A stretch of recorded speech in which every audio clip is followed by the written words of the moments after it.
নমস্কার বন্ধুরা, GS forum চ্যানেলে আপনাদের সবাইকে স্বাগত জানাই। পশ্চিমবঙ্গে জনগণনা শুরু হয়ে গিয়েছিল। দুটো পর্যায়ে জনগণনা হচ্ছিল। প্রথম পর্যায়ে জনগণনা সম্পন্ন হয়েছে, 15ই আগস্ট পর্যন্ত ডেট ছিল।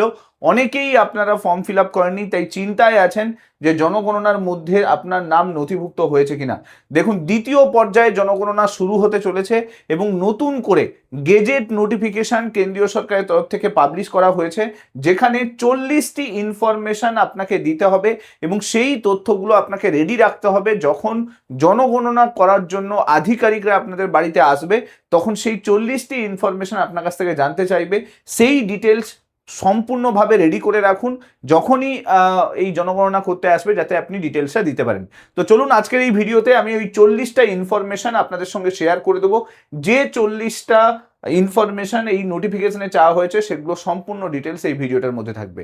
দেখুন, এখানে দেখতেও পাচ্ছেন, মিনিস্ট্রি অফ হোম অ্যাফেয়ার্সের তরফ থেকে 14ই আগস্ট একটি নোটিফিকেশন পাবলিশ করা হয়েছে, যেখানে বলা হয়েছে যে 40টা ইনফরমেশন সমস্ত নাগরিকদের কিন্তু দিতে হবে।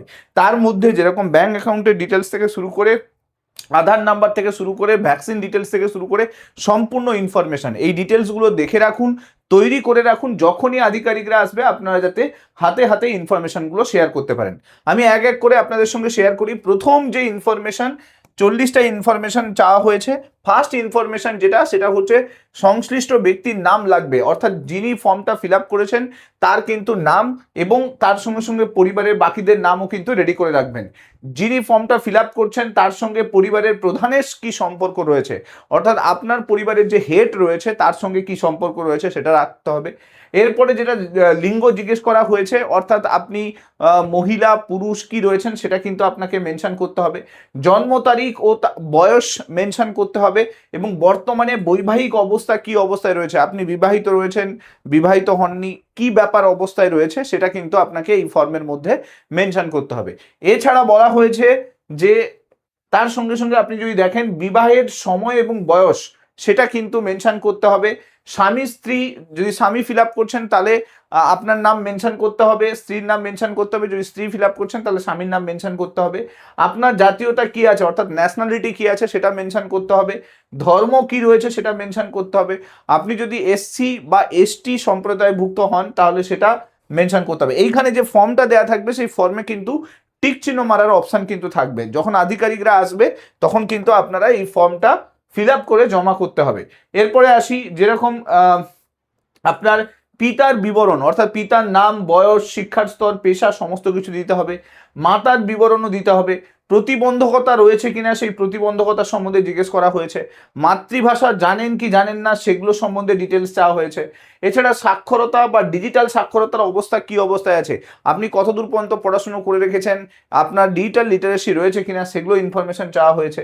এছাড়া যে শিক্ষা প্রতিষ্ঠানে বর্তমানে পড়াশুনো করছেন তার অবস্থা সম্বন্ধে জানা হতে পারে। যারা স্টুডেন্ট আছেন তাদের ডিটেলস দিতে হবে, যে কোন স্কুলে পড়ছেন বা কোন কলেজে পড়ছেন, কোন ক্লাসে পড়ছেন, কোন বিভাগে পড়ছেন, এগুলো সমস্ত কিছু ডিটেলস কিন্তু চাওয়া হচ্ছে।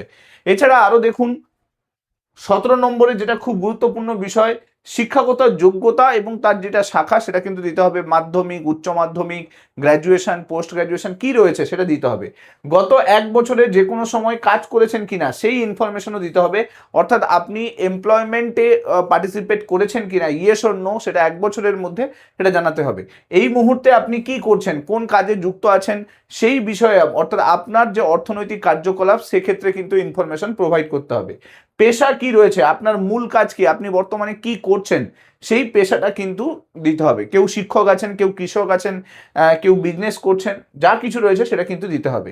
শিল্প, ব্যবসা বা পরিবারের প্রকৃতি কি রয়েছে, যে আপনি যে কাজটা করছেন সেই কাজ কিসের সঙ্গে যুক্ত আছে, কৃষিকাজের সঙ্গে যুক্ত আছে, শিল্পের সঙ্গে যুক্ত আছে, কি ডিটেলস আছে সেগুলো কিন্তু জানতে হবে।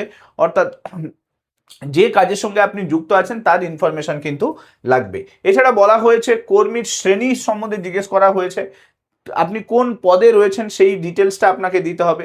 এছাড়া অর্থনৈতিক অর্থনৈতিক কার্যকলাপ, যেরকম গৃহকর্ম, পড়াশুনো, অবসর, শারীরিক অক্ষমতা আছে কিনা, এগুলো ইনফরমেশন দিতে হবে। কাজের জন্য প্রয়োজনীয় কাজ খুঁজছেন কিনা, অর্থাৎ আপনি কি কাজ পাচ্ছেন না, এরকম কোনো ইনফরমেশন যদি আপনার কাছে থাকে, সেটাও মেনশন করতে হবে, যে আপনি কাজ খুঁজছেন, কাজ পাচ্ছেন না, এরকম রয়েছে কিনা। যাতায়াতের জন্য আপনি কি ইউজ করেন, কত সময় লাগে সেটাও আপনাকে দিতে হবে। আপনি যে কর্মস্থলে যান সেখানে যাতায়াতের সময়সীমা কতক্ষণ লাগে, কত টাইম লাগছে, কিসে করে যান সেগুলোর ইনফরমেশন লাগবে। এছাড়া আপনি যদি দেখেন আরও অনেকগুলো ইনফরমেশন চাওয়া হয়েছে। আপনার বার্থ প্লেস সম্বন্ধে জানতে চাওয়া হয়েছে, জন্মস্থান কোথায় রয়েছে।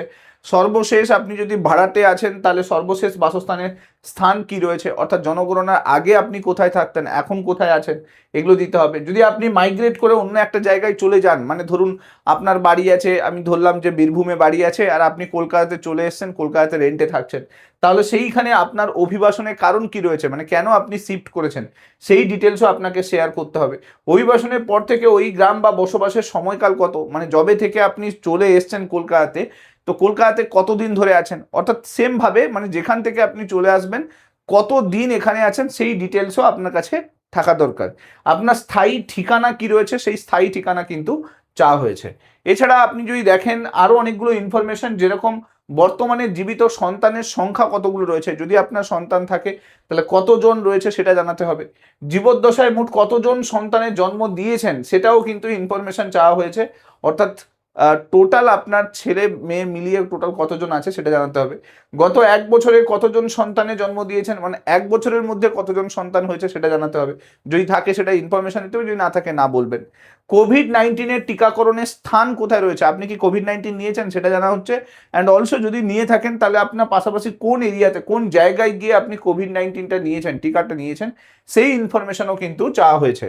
তো বুঝতেই পারছেন প্রচুর এরকম ডিটেল ইনফরমেশন চাওয়া হয়েছে, যে সমস্ত ইনফরমেশন জনগণনাতে এর আগে কখনো নেওয়া হয়নি। এই প্রথমবার দেখা যাচ্ছে যে ডিজিটাল ইনফরমেশনের সঙ্গে সঙ্গে আবার আধিকারিকদের ফর্ম দিয়ে কিন্তু এই ফর্ম ডিটেলসগুলো চাওয়া হচ্ছে। এছাড়া সব থেকে গুরুত্বপূর্ণ বিষয় যেটা, আপনার ব্যাঙ্ক অ্যাকাউন্টের সংখ্যা চাওয়া হচ্ছে, মোবাইল নাম্বার চাওয়া হচ্ছে, আপনার আধার নাম্বার চাওয়া হচ্ছে, ভোটার আইডি কার্ডের নাম্বার চাওয়া হবে, পাসপোর্ট নাম্বার থাকে যদি পাসপোর্ট দিতে হবে, ড্রাইভিং লাইসেন্স যদি থাকে তাহলে ড্রাইভিং লাইসেন্সের নাম্বার দিতে হবে। অর্থাৎ এই 40টা প্রশ্ন কিন্তু চাওয়া হচ্ছে জনগণনার মাধ্যমে। এই 40টা ইনফরমেশন রেডি করে রাখুন, সামনে দ্বিতীয় পর্যায়ে জনগণনা হবে। যদি আপনি অনলাইনে নাও করে থাকেন, অফলাইনে আপনার বাড়িতে বিভিন্ন আধিকারিকরা আসবে, তখন কিন্তু আপনাকে এই তথ্যগুলো দিতে হবে। তাই তথ্যগুলোকে রেডি করে রাখবেন, যখন বাড়ি বাড়ি ভিজিট হবে তখন কিন্তু আপনি এই ইনফরমেশনগুলো দিতে পারবেন। সো আশা করছি এই ভিডিওটা আপনাদের ভালো লাগলো। ভিডিওটার মাধ্যমে নতুন ইনফরমেশন কিছু পেলেন। ভিডিওটা ভালো লাগলে অবশ্যই শেয়ার করে দেবেন।